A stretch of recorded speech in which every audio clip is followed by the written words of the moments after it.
Assalamualaikum warahmatullahi wabarakatuh. Perkenalkan, nama saya Raffi Alfalah dari kelas 10-3. Pada kesempatan kali ini, saya akan menjelaskan secara ringkas mengenai interaksi sosial, tindakan sosial, dan identitas sosial. Yang pertama, saya akan menjelaskan mengenai tindakan sosial. Tindakan sosial ialah suatu tindakan karena memiliki suatu makna, berpengaruh kepada orang lain, dan tertuju kepada orang lain.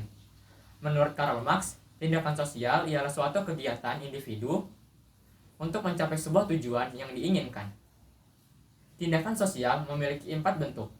Yang pertama ialah tindakan rasionalitas berinstrumental. Tindakan ini didasarkan bagaimana cara kita untuk mencapai sebuah tujuan yang kita inginkan. Tindakan ini bersifat logis dan rasional. Yang kedua ialah tindakan berorientasi nilai, ialah tindakan yang dilakukan tanpa melihat baik atau buruknya suatu tindakan yang kita lakukan, namun melihat nilai dalam suatu keadaan sosial dalam lingkungannya. Yang ketiga ialah tindakan afektif. Tindakan afektif didasarkan pada emosional seseorang secara spontan dalam meluapkan isi amarahnya.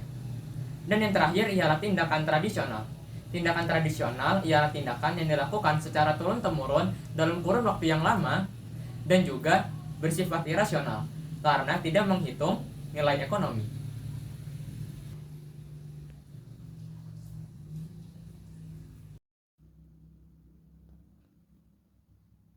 Selanjutnya, kita akan membahas mengenai interaksi sosial. Interaksi sosial ialah hubungan timbal balik antar individu dan kelompok dalam tatanan hidup bermasyarakat.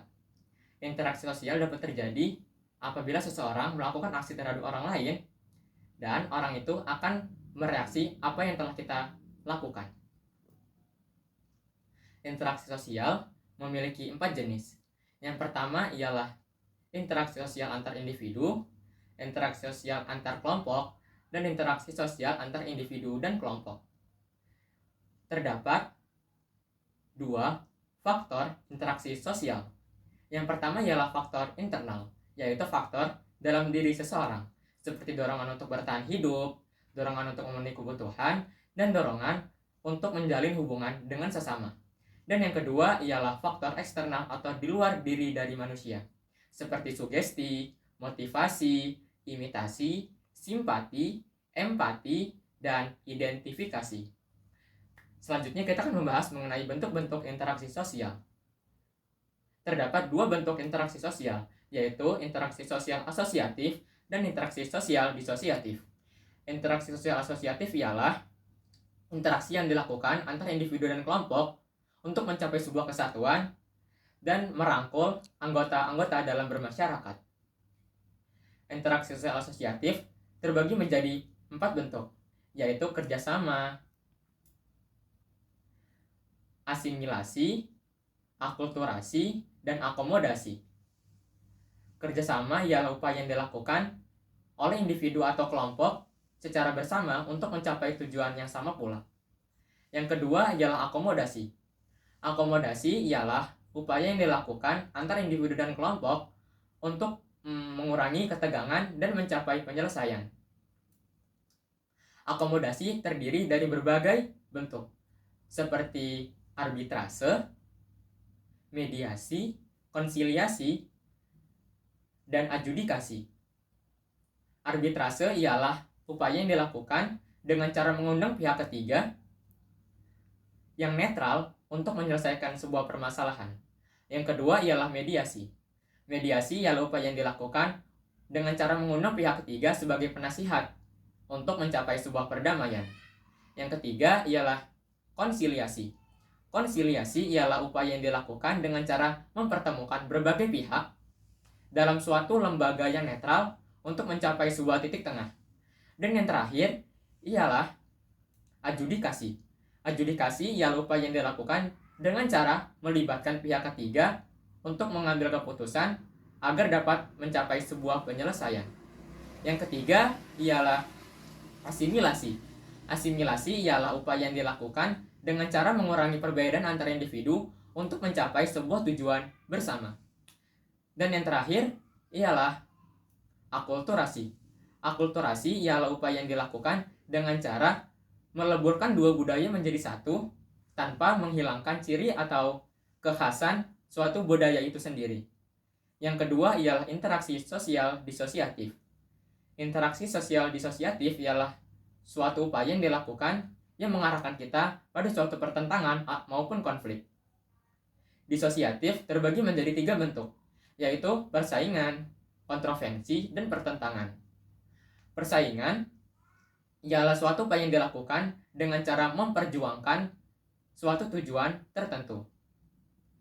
Yang kedua ialah kontroversi.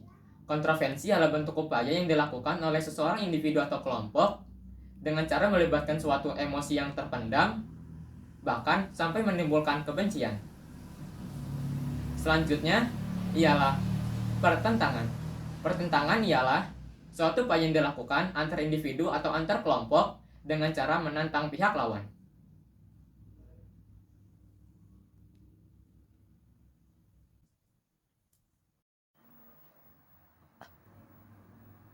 Selanjutnya, kita akan membahas mengenai identitas sosial. Identitas sosial ialah proses sosial yang dilakukan oleh seorang individu untuk membedakannya dengan orang lain, dilihat dari ciri-ciri sosialnya. Identitas merupakan cerminan diri.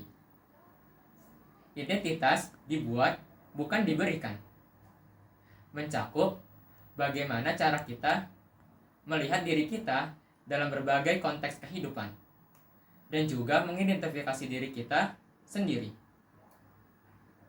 Identitas sosial memiliki berbagai faktor, seperti faktor keluarga, faktor budaya, faktor gender, faktor pendidikan dan pengalaman hidup, dan juga interaksi di dalam sosialnya. Menurut Anthony Giddens, identitas sosial terdapat 2, yaitu identitas primer dan identitas sekunder. Identitas primer terjadi dari awal mula kehidupan, seperti gender, ras, dan etnik. Yang kedua ialah identitas sosial. Dapat kita buat dari status sosial kita dan peran sosial kita dalam lingkungan bermasyarakat kita.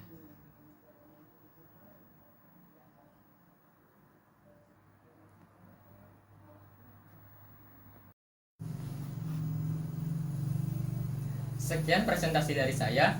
Saya harap apa yang telah saya sampaikan dapat memberikan sebuah wawasan kepada teman-teman sekalian.